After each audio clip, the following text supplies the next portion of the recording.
नमस्कार। विपक्षी गठबंधन इंडिया ने 14 पत्रकारों की लिस्ट जारी कर दी है। 14 एंकर्स की लिस्ट जारी कर दी है जिनके डिबेट्स का वो बहिष्कार करने वाले हैं। वो कौन कौन से नाम हैं, एक एक करके मैं आपको पढ़ के सुनाना चाहूंगा। ये वो नाम है दोस्तों आपके स्क्रीन पर: अदिति त्यागी, अमन चोपड़ा, अमीश देवगन, आनंद नरसिम्हन, अर्नब गोस्वामी, अशोक श्रीवास्तव, चित्रा त्रिपाठी, गौरव सावंत, नविका कुमार, प्राची पराशर, रुबिका लियाकत, शिव अरूर, तिहाड़ी सुधीर चौधरी और सुशांत सिन्हा। 14 लोगों के नाम। दोस्तों मैं आपको बतलाना चाहूंगा कि इनमें से कम 3 ऐसे लोग हैं जिनका कानून से सामना हो चुका है। अर्नब गोस्वामी ने 1 हफ्ते जेल में बिताया था। दोस्तों आपको याद होगा, एक व्यक्ति को आत्महत्या करने पर मजबूर करने के लिए अर्नब गोस्वामी को करीब 1 हफ्ते जेल में रहना पड़ा था। इसके अलावा तिहाड़ नरेश माननीय को करीब 2 हफ्ते तिहाड़ जेल में रहना पड़ा था। क्यों? आप जानते हैं, वो वीडियो सामने उभर कर आया था जिसमें इनको देखा गया था कथित तौर पर 100 करोड़ की वसूली करते हुए। इसके अलावा आप जानते हैं न्यूज 18 का ये पत्रकार नहीं बोलना चाहिए कायदे से, ये एंकर जो है जिसने अपने कार्यक्रम में झूठ बोला था कि अलवर में जो बुलडोजर चलाया गया था दरअसल वो बदला था जहांगीरपुरी का। दोस्तों मगर ये बात यहां नहीं रुकने वाली, मैं आपको बतलाना चाहूंगा अगला कदम क्या होने वाला है। अगले कदम के तौर पर ये जो विपक्षी गठबंधन की सरकारें हैं, जहां जहां पर इनकी सरकारें हैं, वो लोग मीडिया को दिए जाने वाला जो सरकारी चंदा है, सरकारी विज्ञापन है, पैसा है, वो खत्म करने वाले हैं। और अभी तो 14 नाम जारी किए गए दोस्तों। ये लिस्ट बढ़ भी सकती है क्योंकि कई ऐसे विवादास्पद हैं जो मीडिया कर्मी या एंकर होने का स्वांग रच रहे हैं। यह भी बताया जा रहा है दोस्तों कि विपक्षी गठबंधन के जो तमाम नेता हैं वो न्यूज चैनल्स के जो इवेंट्स होते हैं, बड़े बड़े समारोह होते हैं, शिखर सम्मेलन होते हैं, उसमें भाग नहीं लेंगे। और इसकी वजह बहुत स्पष्ट है दोस्तों, क्योंकि आप याद करिए तमाम जो शिखर सम्मेलन होते हैं जहां सत्ता पक्ष के लोग भी आते हैं और विपक्ष के लोग भी आते हैं, और अब इन एंकर्स को, इन न्यूज चैनल्स को कहीं ना कहीं अपने शिखर सम्मेलनों में सिर्फ सरकार और भाजपा के नेताओं का इंटरव्यू ही करना पड़ेगा। हकीकत यह है दोस्तों कि पानी जो है वो सर के ऊपर से निकल गया था। पिछले एक लंबे अरसे से जो तमाम एंकर्स हैं वो अपने प्राइम टाइम में जहर परोस रहे थे, समाज के अंदर अराजकता मचाने वाले हालात पैदा कर रहे थे और विपक्ष के खिलाफ सुपारी लेकर ये लोग हमला बोलते थे और अपने आप को पत्रकार बताने की गलत फहमी रखते थे। कुछ लोग ये कह सकते हैं कि ये विपक्ष का ब्लैकमेल है, तो मैं उनसे एक सवाल पूछना चाहता हूं। आज से कई साल पहले 2015, 16, 17 के आसपास मुझे और मेरे दोस्त रवीश कुमार के शोज में भारतीय जनता पार्टी ने अपने प्रवक्ता भेजने बंद कर दिए, जबकि आप भी जानते हैं कि सत्ता में कौन है। सवाल किससे होगा? सवाल भाजपा से ही होगा ना, सवाल उसी से होगा ना जिसके हाथ में ताकत है। मगर हमारे कठिन सवालों का सामना भाजपा के नेता नहीं कर पा रहे थे, जबकि हमने कभी भी अपने कार्यक्रमों में जहरीला प्रचार नहीं किया, हिंदू मुस्लिम के नाम पर डिबेट्स नहीं किए, नफरती प्रचार नहीं किया, सिर्फ जो सत्ता में है उसे जवाबदेह बनाया। बावजूद उसके बीजेपी ने मुझे और रवीश को बॉयकॉट किया। मैं आपको यह भी बतलाना चाहूंगा दोस्तों, मैं एबीपी न्यूज में काम करता था। यह वो जमाना था जब एबीपी न्यूज सत्ता से सवाल किया करता था। उस दौरान बीजेपी ने मेरा नाम लेकर एबीपी न्यूज के शिखर सम्मेलनों का बॉयकॉट कर दिया। शिखर सम्मेलन 1 दिन या 2 दिन चलता है और यह वो लम्हा होता है दोस्तों जब न्यूज चैनल्स अपने प्रायोजकों के जरिए पैसा कमाती हैं, क्योंकि ये जो तमाम शिखर सम्मेलन होते हैं ना, इसमें बड़े बड़े स्पॉन्सर्स आते हैं और अगर सरकार का कोई बंदा ना आए या फिर भारतीय जनता पार्टी का कोई बंदा ना आए तो कोई स्पॉन्सर नहीं आता।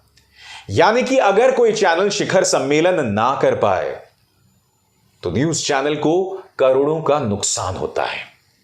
यानी कि न्यूज चैनल पर यह दबाव होता है कि वो फलाना एंकर को हटाए, वरना हम तुम्हारे चैनल में नहीं आएंगे। ब्लैकमेल अगर किसी ने किया तो वो भारतीय जनता पार्टी ने किया, क्योंकि अगर आप सत्ता में हैं आपसे सवाल किया जाएगा। जहां तक विपक्ष की बात है तो वो लोग विपक्ष में हैं। आपको बतलाने की जरूरत नहीं है कि न्यूज चैनल के एंकर्स किस तरह से अपने डिबेट्स में सत्ता पक्ष के नेताओं पर निशाना साधते हैं, बार बार साधते हैं, लगातार साधते हैं। हालात इतने दयनीय हैं कि कई बार भारतीय जनता पार्टी के नेता जो हैं वो लोग विपक्ष की महिला नेताओं को गाली देकर निकल जाते हैं। 3 मिसाल देना चाहूंगा आपको। गौरव भाटिया, इन्होंने आम आदमी पार्टी की प्रवक्ता रीना गुप्ता को कहा था कि मैं तुम्हें छेड़ूंगा या अगर छेड़ूंगा, मुद्दा यह है कि छेड़ने की बात कही थी, मगर उस डिबेट के अंदर एंकर ने कटघरे में किसको रखा? गौरव भाटिया को नहीं, आम आदमी पार्टी की महिला प्रवक्ता को। आपके स्क्रीन पर यह निहायत ही वाहियात और विवादास्पद प्रवक्ता प्रेम शुक्ला। इस व्यक्ति ने, मैं आपको बतलाना चाहूंगा दोस्तों, प्रियंका चतुर्वेदी जो कि शिवसेना की सांसद है और एक जमाने में कांग्रेस में हुआ करती थी, उनके बारे में अपशब्द कहा था। पंकुड़ी पाठक जब वो समाजवादी पार्टी की प्रवक्ता थी तो उनके बारे में निहायत ही वाहियात बातें कही थी कि तुम्हारे पंख कहां कहां निकलते हैं ये सब मुझे पता है। यह व्यक्ति अश्लीलता की तमाम हदों को पार करता था दोस्तों। इनफैक्ट प्रियंका चतुर्वेदी और पंखुड़ी पाठक दोनों ने इसके खिलाफ केस भी दर्ज किया था। मगर आप जानते हैं दोस्तों, पुलिस किस मुस्तैदी से काम करती है भाजपा के नेताओं के खिलाफ। आपको याद है, एक बार एक मंच पर समाजवादी पार्टी के एक प्रवक्ता हैं अनुराग भदौरिया और गौरव भाटिया के बीच में लड़ाई हो गई थी, हाथापाई हो गई थी। जेल किसे रहना पड़ा था याद है आपको? जेल में रहना पड़ा था अनुराग भदौरिया को। इसीलिए जब भाजपा के प्रवक्ताओं की ज्यादती हो जाती है ना, तब ये लोग अपनी आंखों पर पट्टी बांध लेते हैं।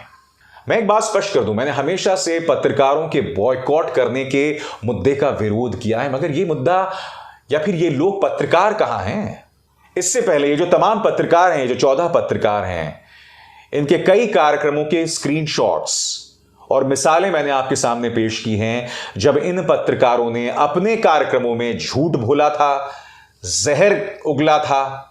मसलन न्यूज़ 18 का ये पत्रकार जिसकी मैं मिसाल दे चुका हूं, मसलन तिहाड़ रिटर्न्स, ये वो सज्जन हैं जिन्होंने हाल ही में कर्नाटक सरकार की एक योजना के बारे में झूठ बोला था। और क्या झूठ बोला था दोस्तों? झूठ यह बोला था कि कर्नाटक सरकार सब्सिडी सिर्फ माइनॉरिटीज को दे रही है, हिंदुओं को नहीं। सरासर झूठी खबर। हकीकत यह थी कि कर्नाटक सरकार न सिर्फ माइनॉरिटीज को, न सिर्फ मुसलमानों, सिखों, ईसाइयों, जैनियों को सब्सिडी दे रही थी, बल्कि दलितों को भी दे रही थी, शेड्यूल्ड ट्राइब को भी दे रही थी और पिछड़े वर्ग को भी दे रही थी। फिर भी इसने झूठ बोला। और इस पत्रकार को डिफेंड करने के लिए, इसे जायज ठहराने के लिए कौन आया? वो व्यक्ति जो भाजपा के झूठ तंत्र का मुखिया है, जो कई बार झूठ बोलते हुए पकड़ा गया है, यानी कि अमित मालवीय। और अमित मालवीय आज तक की उस न्यूज एंकर की फेक न्यूज को किस तरह से जायज ठहरा रहा था, मिसाल आपके सामने है। यह बता रहा है कि आज तक के उस पत्रकार के खिलाफ FIR करना कर्नाटक द्वारा यह बहुत ही ज्यादा चिंताजनक है। आप इस तरह से अपीजमेंट नहीं कर सकते और फिर यह उम्मीद ना करें कि आपकी पोल खोल ना हो। अरे माननीय मालपुआ, आई मीन टू से मालवीय, सबसे पहली बात, वो पत्रकार झूठ बोल रहा था। मगर मुझे हैरत नहीं है, ये वो व्यक्ति है दोस्तों जिसे गौरव हासिल हुआ था इस बात का जब इसके ट्वीट को मिसलीडिंग बताया गया था, भ्रामक बताया गया था। और यह भारत में यह उपलब्धि हासिल करने वाला पहला व्यक्ति हो गया था। यह अपने झूठ को लेकर बार बार एक्सपोज होता है। खासतौर से राहुल गांधी पर निशाना साधने को लेकर कई बार यह पकड़ा गया है। और यही नहीं, सबसे शॉकिंग बात है कि इसने कई बार दुष्कर्म की शिकार महिलाओं की तस्वीर को जाहिर किया है। आपको याद है दोस्तों, किस तरह से राजस्थान में एक लड़की को उसी के पति ने नंगा करके घुमाया था। इस व्यक्ति ने उस महिला की पहचान जाहिर कर दी थी, अमित मालवीय ने। मगर हां, कांग्रेस ने इसके खिलाफ कोई केस दर्ज नहीं किया। आज मैं एक सवाल विपक्ष से भी पूछना चाहता हूं। चलिए, आपने इन 14 लोगों का नाम जारी कर दिया, यह भी पता चल रहा है कि आप इवेंट्स का बहिष्कार करेंगे, मगर क्या आप अपने मुद्दों को लेकर गंभीर हैं? सबसे बड़ी बात, आखिर कांग्रेस की राजस्थान सरकार एएनआई जैसी एजेंसी को कैसे कॉन्ट्रैक्ट दे सकती है? भूपेश बघेल जो हैं, आखिर वो कैसे सुदर्शन न्यूज में या ऑप इंडिया जैसे जहरीली एजेंसीज में विज्ञापन दे सकते हैं? अरविंद केजरीवाल किस तरह से जी न्यूज या रिपब्लिक में एडवर्टाइजमेंट दे सकते हैं, विज्ञापन दे सकते हैं? मैं आपको ऐसी ढेरों मिसालें बता सकता हूं। इस दोहरे मापदंड से विपक्ष को बाज आना होगा, तब जाकर आपकी इस लिस्ट और आपके इस एक्शन पर विश्वास किया जा सकता है। अभिसार शर्मा को दीजिए इजाजत। नमस्कार।